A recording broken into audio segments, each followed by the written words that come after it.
지난 주일에 그 재난과 복음이라는 제목으로 말씀을 나누었습니다.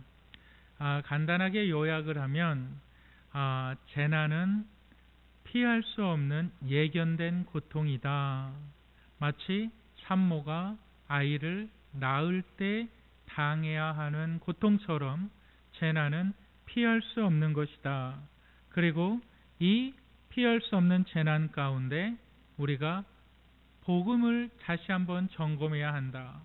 그 복음을 점검하는 것은 복음이 나를 통해서 흘러가고 있는가 하는 것이었습니다. 여러분, 오늘 말씀에 보면 예수님께서 그분의 제자들에게 이제 재난이 아니라 환난에 대해서 말씀해 주고 있습니다. 여러분, 네이버 국어사전에 보면 환난이라는 뜻을 이렇게 얘기합니다. 뜻밖에 일어난 재앙과 고난. 그러니까 환난은 재난보다 더 많은 깊은 고통을 포함하고 있다. 그것이 환난의 뜻이다. 이렇게 사전은 정의하고 있습니다. 그런데 성경은 그렇게 정의하고 있는 것이 아니라 그 영어로 보면 그 tribulation이라고 해요. 그 tribulation이라고 말하는데 이것은 숭고한 고난이에요. 다시 이야기하면 뭔가 내가 성숙되어지고 내가 새롭게 되어지기 위해서 치러야 할 대가, 이게 바로 환난의 뜻이에요. 그런데 오늘 본문에 보니까 하나님께서 환난을 허락하신다.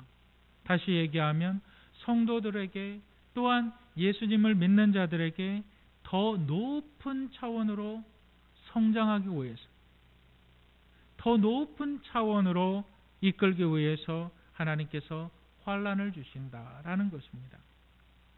여러분, 그러므로 성경은 환난을 통해서 하나님께서 우리를 더욱더 성숙시키고 성장시키고 완전히 새롭게 하신다.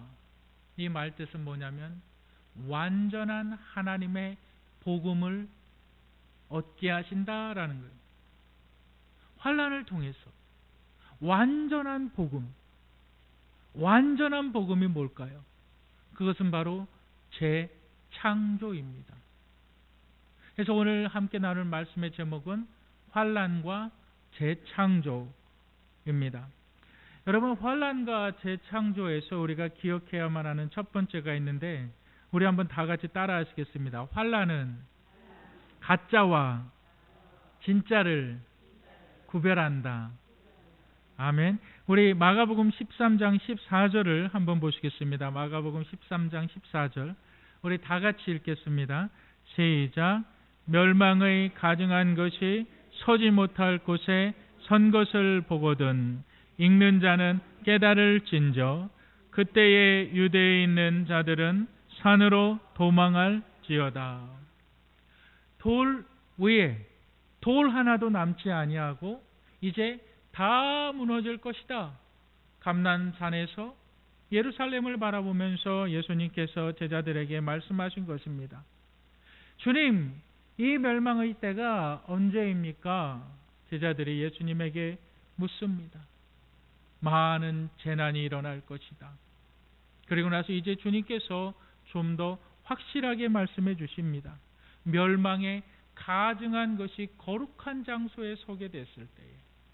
여러분, 우리 한번 데살로니가 후서 2장 3절 우리 다 같이 한번 읽어보겠습니다. 시작. 누가 어떻게 하여도 너희가 미혹되지 말라. 먼저 배교하는 일이 있고 저 불법의 사람 곧 멸망의 아들이 나타나기 전에는 그날이 이르지 아니하리니. 멸망에 가증한 것이 거룩한 곳에 세워진다. 그때의 환난이 임한다는 거예요. 그런데 멸망의 가증한 것이 무엇이냐? 예수님 당시에는 이것을 황제라고 얘기했지만 궁극적으로 멸망에 가증한 것은 적 그리스도입니다. 다시 얘기하면 사탄입니다. 이 적 그리스도가 세워진다는 거예요. 이 적 그리스도가 어디에 세워지느냐? 바로 거룩한 곳에, 예루살렘이. 여러분, 제가 자주 말씀을 드렸는데 아브라함이 그의 아들 이삭을 드렸던 장소가 바로 모리아 산입니다. 그 모리아 산이 바로 솔로몬이 성전을 지었던 것이 모리아 산이고, 솔로몬이 성전을 지었던 그곳이 바로 예수 그리스도께서 죽으신 곳입니다. 예수 그리스도께서 그곳을 통해서 다시 오십니다. 우리는 그것을 예루살렘이라고 말해요. 이 하나님의 모든 계획과 하나님의 약속의 그 엄청난 중요한 장소, 근데 그곳에 적그리스도가 서게 된다는 거예요. 여러분, 그곳에 적그리스도가 서게 되는데 그는 어떤 자일까요? 우리 데살로니가 2장 4절 한번 보실까요? 다 같이 읽겠습니다. 시작. 그는 대적하는 자라 신이라 불리는 모든 것과 숭배함을 받는 것에 대항하여 그 위에 자기를 높이고 하나님의 성전에 앉아 자기를 하나님이라 내세우니라. 우리 요한계시록 13장 8절 한 구절만 더 읽겠습니다. 시작. 죽임을 당한 어린 양의 생명책에 창세 이후로 기록되지 못하고 이 땅에 사는 자들은 다 그 짐승에게 경배하리라. 여러분, 계시록 13장에 보니까 이 짐승이 성전 안에 자기 형상을 세우고 세상이 자기를 숭배한다라고 말하고 있습니다. 여러분, 이때가 바로 환란의 때이고 인류의 타락과 부패가 극에 달할 때, 이때가 바로 하나님의 심판이 임한다라는 사실을 믿으시기를 바랍니다. 여러분, 이 짐승 누구라고요? 바로 적그리스도라는 사실을 여러분들 믿으시기 바랍니다. 이 적그리스도가 이미 이 땅에 나왔다는 거예요. 우리 요한일서 4장 1절부터 3절까지, 요한일서 4장 1절부터 우리 다 같이 읽겠습니다. 시작. 사랑하는 자들아, 영을 다 믿지 말고 오직 영들이 하나님께 속하였나 분별하라. 많은 거짓 선지자가 세상에 나왔음이라. 2절 시작. 이로써 너희가 하나님의 영을 알지니 곧 예수 그리스도께서 육체로 오신 것을 시인하는 영마다 하나님께 속한 것이요. 3절 시작. 예수를 시인하지 아니하는 영마다 하나님께 속한 것이 아니니 이것이 곧 적 그리스도의 영이니라. 오리라 한 말을 너희가 들었거니와 지금 벌써 세상에 있느니라. 여러분, 본문의 말씀을 여러분들 꼭 외우시기를 주님의 이름으로 축복합니다. 우리가 항상 기억해야만 하는 것이 뭐냐면, 죄 없으신 예수 그리스도께서 육신을 입고 이 땅에 오신 것을 우리가 부인해버리면 우리는 절대 구원함을 받을 수가 없어요. 왜 그럴까요? 우리가 죄를 짓는 것은 두 가지입니다. 첫 번째는 생각으로 짓고요.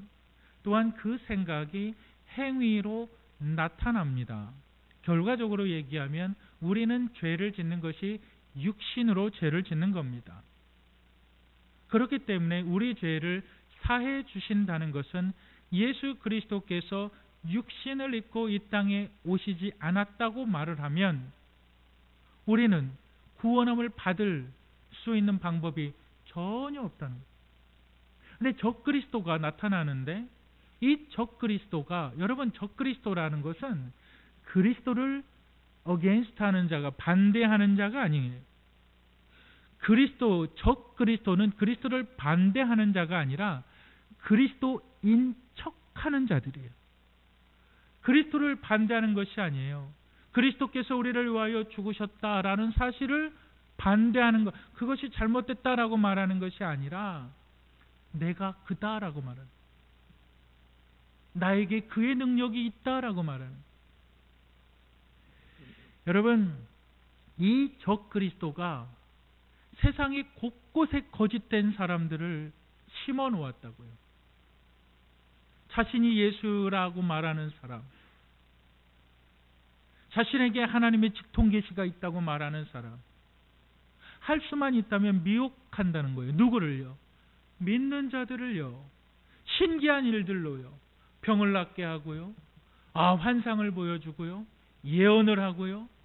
교회에서 점을 치고요. 목사님 교회 우리 이사 날짜는 언제가 되면 좋겠습니까? 그게 점치는 거거든요, 사실은. 거짓된 자들이 그러한 일들을 한다는 거예요. 여러분, 바람잡이라는 단어를 아십니까? 여러분, 이 바람잡이라는 그 사업이 1830년대부터 시작이 됐어요. 이 바람잡이라는 것이 뭐냐면, 여러분 TV 프로그램에서 뭐 어떤 것들을 이렇게 보게 되면 막 관객들이 웃을 때가 있어요. 막 까르르 까르르 막 웃고 막 낄낄대고 막 그게 바람잡이들이거든요. 그리고 웃음소리를 계속적으로 흘려보내는 거예요. 그게 코미디 프로에만 있는 것이 아니라 유명 오페라 공연에서도 있어요. 다 박수치는 사람들이 있어요. 이 바람잡이입니다. 모든 드라마예요. 모든 방송에요. 이 바람잡이들이 있다는 거예요. 여러분, 로노라스라는 말이 있어요. 에콰도르에서 로노라스라는 그 말은 울보라는 뜻입니다. 에콰도르에 가면 가족이나 친지들이 이제 가족이나 친지가 세상을 떠나게 되면 그 로노라스라는 사람을 2명을 고용합니다. 이 울보라는 사람을 2명을 고용해요. 그래서 이 사람들은 그냥 무조건 슬픔의 시간을 딱 맞춰서 무조건 우는 거예요. 여러분, 우리 한국도 그런 것이 있잖아요. 뭐 어머니를 장사 지낼 때에, 또한 장례 치를 때에, 아버지를 장례 치를 때에, 누구 친척을 장례 치를 때에 우는 사람들을 고용하는 거예요. 그럼 그 사람들은 돈을 받고서 막 울어요. 근데 사람들이 알아요. 저 사람은 돈 받고 우는 역할을 하는 사람이야. 사람들이 알아요. 아는데 거기에 빠져들어가요. 아는데 같이 울어요. 저 사람이 정말 슬퍼서 우는 게 아니야. 저 사람이 정말 내 어머니가 돌아가셨기 때문에 정말 슬퍼서 우는 게 아니야. 저 사람은 돈을 받고 일당을 받고 울어주는 사람이야. 그걸 알면서도 그 울음소리에 나도 흐느끼게 되는 거예요. 그 울음소리를 알면서도 방송에서 수없이 많은 사람들이 박수를 쳐요. 저 사람들은 돈 받고 박수 치는 사람들이야. 알아요. 아는데 거기에 빠져들어가요. 왜 그럴까요? 여러분, 한 심리학자는 그렇게 이야기를 합니다. 이런 예를 들어요. 한 가축 도살업자가 이렇게 말합니다. 가축들을 가축들이 한 무리가 이를 때에는 아주 다루기가 쉽다라는 거예요. 왜요? 몇 마리만 원하는 방향으로 끌고 가면 나머지 가축들은 다 따라온다는 거예요. 그 몇 마리만 끌고 가면. 그래서 이 몇 마리만 따라 끌고 가면 그 온 가축대들을 다 끌고 가서 도살하는데 별 문제가 없다라는 거예요. 여러분, 사람들은요, 불확실한 상황에서 다른 사람의 행동을 따라가는 그것이 있습니다. 내가 잘 모르겠어요. 그러면 누가 뭘 했다? 어떠한 결정을 잘 모르겠어요. 그러면 내가 결정을 잘 못할 때 다른 사람이 어떻게 했대더라. 더 많은 사람이 이게 왼쪽으로 가야 되는 걸까? 오른쪽으로 가야 되는 걸까?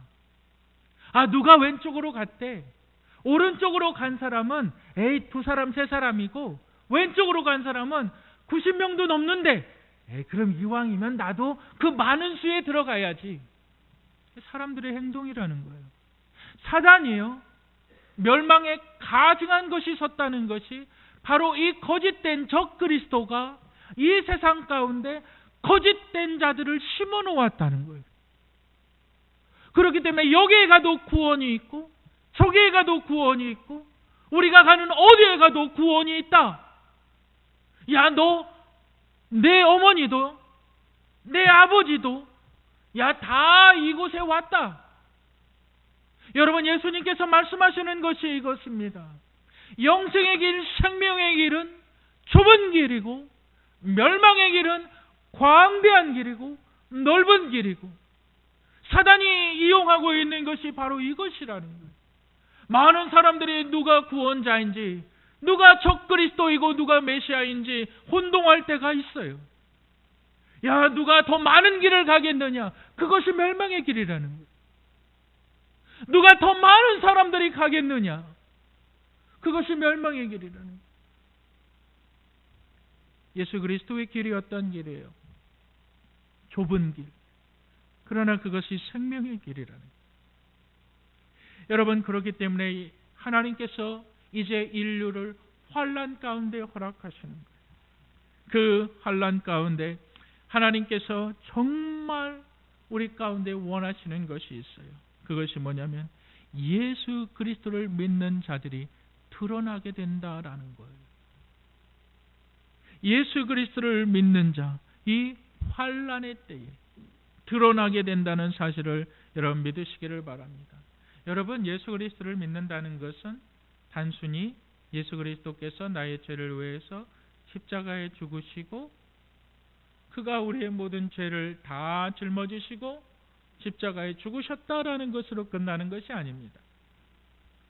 그는 다시 부활하셨다. 우리도 부활할 것이다. 그것으로 끝나는 것이 아닙니다. 그는 다시 오실 것이다. 그것이 다가 아니에요. 그것을 믿는 자들 어떻게 살 것인가라는 거예요. 예수 그리스도의 십자가의 복음이 우리의 삶에 영향을 준다는 거예요. 단순히 영향을 주는 것이 아니라 우리를 새롭게 한다라는 사실을 믿으시기를 주님의 이름으로 축복합니다. 여러분 보세요. 하나님께서 우리 그리스도인들을 위해서 이 세상에 환난을 주신다. 왜요? 내 안에 그리스도가 드러나게 하기 위하여. 여러분, 그럼 우리는 이렇게 생각을 할 수가 있죠. 그러면 그 거짓 멸망에 가증한 것, 거짓 그리스도는 왜 적 그리스도는 그렇게 자신이 메시아라고 속일까요? 그 이유는 하나입니다. 하나님의 영광을 가로채려고, 자기가 하나님인 척하려고. 여러분, 누군가의 공로를 가로챈다는 것은 정말, 저 그런 일이 있었어요. 아주 어렸을 때에 그 부모님이 그 기름통을 주면서 그 등유를 사갖고 오라고 그랬어요. 그래서 이제 저하고 제 누님하고 둘이 같이 보냈어요. 그때가 제가 한 3학년인가 그때도 안 된 것 같아요. 그래서 등유를 사러 갔어요. 근데 꽤 무겁죠. 이 한 통이 꽤 무거워요. 그래서 이제 부모님은 이제 서로 나눠 들어라 이렇게 해서 둘을 보낸 거죠. 근데 저희가 괜히 자존심이 있어서 지금도 기억해요. 굉장히 힘들게 그거를 들고 왔어요. 그러면서 제 누님이 그것을 들려고 했을 때 놔둬라. 내가 혼자 다 들 거다. 왜 그랬을까요? 칭찬받으려고요. 그거예요. 칭찬받으려고. 내가 혼자서 이거 다 들고 왔어요. 그 이유였어요. 칭찬받으려고.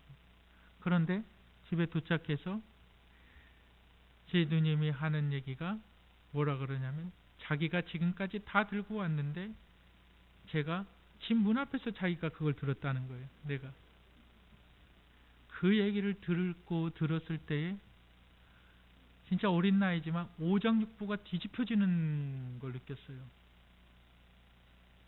막 주먹이 날아가더라고요. 막 이단 옆차기가 나가고 막 그랬어요. 너무 분한 거예요. 내가 그렇게 수고했는데 그걸 가로채버려요. 예수 그리스도의 십자가의 그 영광을 적그리스도가 가로채는, 모든 만물이 예수 그리스도의 이름 앞에 경배해야 되는데 그 영광을 적그리스도가 가로채는 거예요. 그 고귀한 십자가의 복음을, 그 하나님의 아들인 예수 그리스도의 영광을 이 적그리스도가 가로채는 거예요. 하나님의 입장에서 그게 용서가 되겠느냐는 거예요. 하나님의 입장에서 그를 따르는 자들이 용서가 되겠느냐는 거예요. 예수님께서 뭐라 그럽니까? 모든 사람들이 그 옆에 무릎을 꿇고 경배하여서 멸망의 길로 가느니라. 그러나 예수 그리스도의 생명이 있는 자들, 여러분, 이 생명이 있는 자들 바로 누굽니까? 예수 그리스도께서 육신으로 온 것을 시인하는 자, 이것을 부인하는 자, 바로 적그리스도다. 여러분, 이 사실을 절대 잊지 마시기를 주님의 이름으로 축복합니다. 절대 잊지 마세요. 이단의 핵심은 거기에 있는, 거기서부터 온갖 가지들이 뻗어나가요. 우리 영생의 성도들, 성경을 똑바로 하시기를 주님의 이름으로 축복합니다.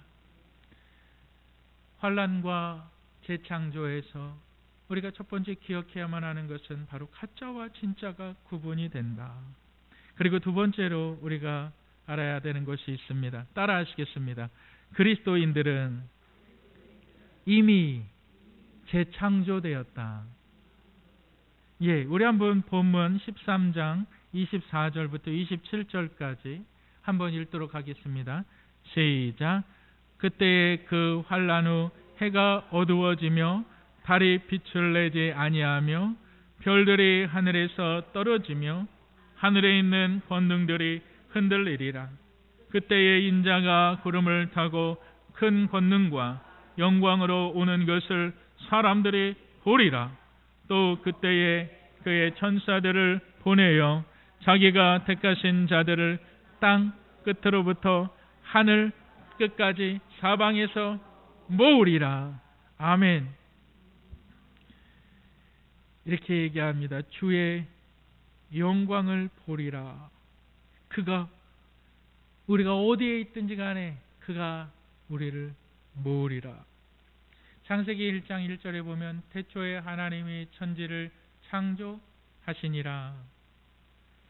여러분, 우리가 알아야 될 사실은 창조하신 하나님께서는 이 땅을 전체를, 온 우주를 창조하신 하나님께서는 온 세상의 만물과 빛을 창조하신 하나님께서는 그 만물을 폐하실 수도 있고 그 빛을 거두어 가실 수도 있으십니다. 여러분, 하나님께서 환난을 통해서 이 우주를 새롭게 하신다는 거예요. 하나님께서 이 환난을 통해서 이 온 우주를 새롭게 하신다. 여러분, 이것은 재난이 아닙니다. 완전히 무너뜨리는 거예요. 완전히 무너뜨리는 거예요. 우리가 어떤 건물을 지려고 합니다. 우리가 건물을 질 때에 리모델링 하는 것이 있죠. 그런데 하나님께서는 지금 그것을 내가 다시 세상을 변화시킨다고 말씀하시는 것이 아니라 하나님께서 말씀하시는 것은 완전히 무너뜨리고 새로 만든다. 새로 만드신다. 그런데 중요한 것이 있어요. 하나님께서 이 온 만물을 다 무너뜨리시고 새로 만드신다. 그런데 그 날들을 하나님께서 딜레이 하신다, 좀 연기하신다 그러신다는 거예요. 왜 그러실까요? 여러분, 20절에 이렇게 얘기하고 있어요. 뭐라고 얘기하냐면, 만일 주께서 그 날들을 감하지 아니하셨더라면 모든 육체가 구원을 얻지 못할 것이오늘 자기가 택하신 자들을 위하여 그 날들을 감하셨느니라. 다시 이야기하면 아직 복음을 들어야 되는데 복음을 듣지 못한 자들, 하나님의 택하신 자들이 있다는 거예요. 그들을 위해서 그들이 복음을 들어야 되기 때문에 그들이 복음을 듣기까지 하나님이 기다리신다는 거예요. 왜? 하나님의 택하신 자들이기 때문에, 구원받을 자들이기 때문에. 여기에 선교의 목적이 있는 거예요. 여기에 전도의 목적이 있는 거예요. 하나님이 저와 여러분들을 통해서 정말 영혼을 살리시기를 원하는 거예요. 그리고 예수 그리스도를 믿은 자들, 예수 그리스도를 나의 개인의 구주로 영접한 자들, 그 사람들에게 이제 하나님의 자녀됨을 허락해 주시는 거예요. 그런데 이것은 변화된 것이 아니에요. 새롭게 됐다는 거예요.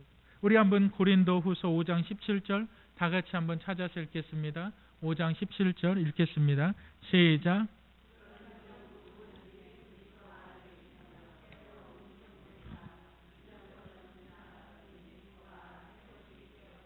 보라, 새 것이 되었도다. 예수 그리스도를 믿으면, 그리스도 안에 있으면 새로운 피조물이라. 이미 하나님께서 예수 그리스도를 믿으면 이미 재창조의 사건을 이루셨다라는 거예요. 다시 얘기하면 예수 그리스도를 믿었으면 나의 삶에 이제는 새로워져야 되는데, 이 새로움을 하나님의 능력으로, 하나님의 씨로 시작할 수 있다. 그런데 이 새로움의 능력, 여러분, 그것이 어디에서 나타나야 됩니까? 바로 여러분들의 삶에서 나타나야 된다. 우리 한번 에베소서 5장 1절부터 4절까지, 에베소서 5장 1절부터 4절까지 읽겠습니다. 시작. 그러므로 사랑을 받는 자녀같이 너희는 하나님을 본받는 자가 되고, 그리스도께서 너희를 사랑하신 것 같이 너희도 사랑 가운데서 행하라. 그는 우리를 위하여 자신을 버리사 향기로운 제물과 희생 제물로 하나님께 드리셨느니라. 음행과 온갖 더러운 것과 탐욕은 너희 중에서 그 이름조차도 부르지 말라. 이는 성도에게 마땅한 바니라. 누추함과 어리석은 말이나 시롱의 말이 마땅치 아니하니 오히려 감사하는 말을 하라. 복음을 받은 자, 예수 그리스도의 십자가의 죽으심과 부활과 그의 다시 오심을 기다리는 자, 재창조함을 받은 자. 그렇다면 결론은 이거예요. 어떻게 살 것이냐의 문제예요. 주님의 약속을 기다리는 사람들은 그러면 어떻게 살 것이냐라는 문제에 귀결하는 거예요. 주님 오실 날이 얼마 안 남았으니까 모든 생업을 끊고 직장 다니는 사람들은 직장을 관두고 기도원에 가서 기도하면서 주의 약속을 기다리며 살아야 됩니까? 절대 그렇지 않지요. 모든 것을 주님의 약속에 포커스를 맞춰서 살아야 된다는 것이 아니라 나의 하루의 삶이 섬김의 삶을 살아라라는 거예요. 지난 수요일에 우리 권태국 장로님 그 밭에 가서 함께 예배를 드리고 우리 성도들이 맛있게 점심을 먹고, 또한 장로님께서 권사님과 그 허락을 해주셔서 그 야채들을 참 호박잎, 고추, 저도 토마토를 많이 땄어요. 근데 그것을 이렇게 따면서 보니까 어떤 토마토는 벌레 먹은 것도 있고 어떤 토마토는 이렇게 갈라진 것도 있고, 그걸 한 입을 이렇게 넣어보니까 너무 맛있어요. 참 좋았어요. 그런데 생각하면 생각할수록 이게 너무 귀한 거예요. 이 더운 여름 날씨에 농사를 짓는다는 게 이게 정말 어렵지 않아요? 저는 농사를 잘 몰라요. 근데 정말 힘든 것 같아요.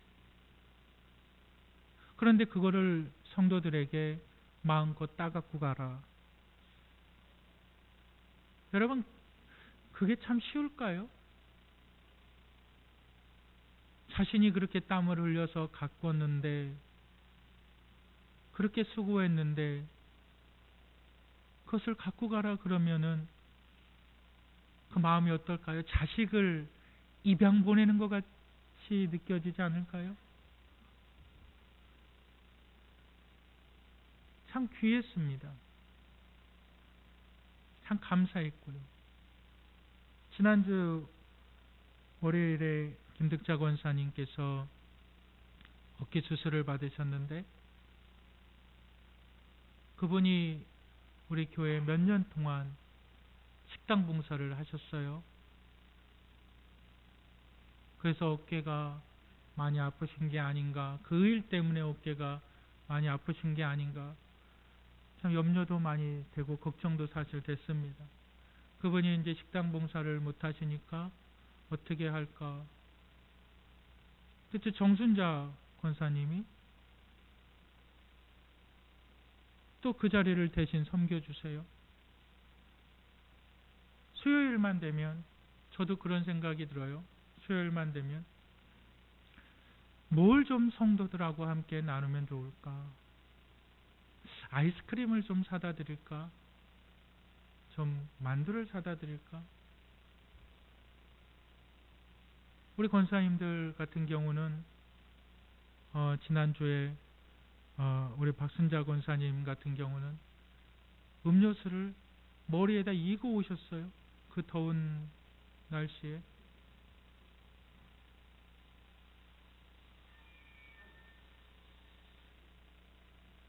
매주 수요일마다 먹는 것이 풍성해져요. 어떻게 살 것이냐에 대한 문제에 있어서 예수 그리스도께서 우리 가운데 말씀하시는 것은 섬김의 삶을 살아라. 여러분, 이것이 마가복음의 주제입니다. 마가복음의 모든 성경의 내용을 한 단어로 이야기해라. 그렇다면 인자에 온 것은 섬김을 받으려 함이 아니고 오히려 섬기려 하여 그의 목숨을 많은 사람들을 위하여 내어주었느니라. 다시 얘기해서 복음의 완성은 섬김에 있다라는 거예요. 여러분들 함께 친구분들과 이웃들과 친지들과 식사할 일들이 종종 생기잖아요. 밥값을 내시는 분들이 되시기를 주님의 이름으로 축복합니다. 밥값을 내가 밥값 내야지 그러면요, 내 안에 자신감이 생겨요. 밥값을 내가 내야지 그러면 눈치 안 봐요. 밥값을 내가 내야지 하면요, 하나님이 그걸 채우세요. 여러분, 그것을 늘 경험하시기를 주님의 이름으로 축복합니다. 하나님, 나는 밥값을 내고 싶어도 돈이 없어요. 아니요, 내보세요. 하나님이 어떻게 채우시는가? 아니면 적어도 한 번 내가 얻어먹었으면 적어도 한 번 이상은 밥값을 사시는 분들이, 음식을 대접하시는 분들이 되시기를 바랍니다. 섬기세요. 여러분, 이 사회를 보시기 바랍니다. 우리나라 경제를 보시길 바랍니다. 저는 기도 중에 그런 기도를 드려요. 하나님, 정말 우리나라가 좀 상식이 통하는 나라가 됐으면 좋겠다. 적어도 상식적인 나라가 됐으면 좋겠다. 어떻게 고등학생이 교수들의 연구진에 포함이 되어서 그 고등학생의 이름이 일저자가 될 수가 있는지, 그걸 어떻게 사람들이 변명을 만들어 나가는지, 어떻게 교육부 장관이라는 사람이 그걸 우둔하는지, 말장난들 하지 말고 도대체 상식이 통하는 나라였으면 좋겠어요. 경제는 더욱더 어려워진다 그래요. 여러분, 우리나라가 지금 어떠한 길을 가고 있습니까? 경제는 정말 어두워진다 그래요. 많은 사람들이 더욱더 힘들어진다 그래요. 더욱더 외로워지고요. 더욱더 괴로워지고요. 누가 섬길 사람은 더욱더 찾아볼 수 없는 시대가 된다는 거예요. 그러나 여러분들이 섬김의 은혜를 베풀기 시작할 때 복음이 여러분들을 통해서 나타나게 된다는 거예요. 복음의 은혜가 여러분들을 통해서 나타난다는 거예요. 아무리 경제가 어렵고 아무리 사람 살기가 힘들어도 하나님의 보호하심이 저와 여러분들에게 있기를 주님의 이름으로 축복합니다.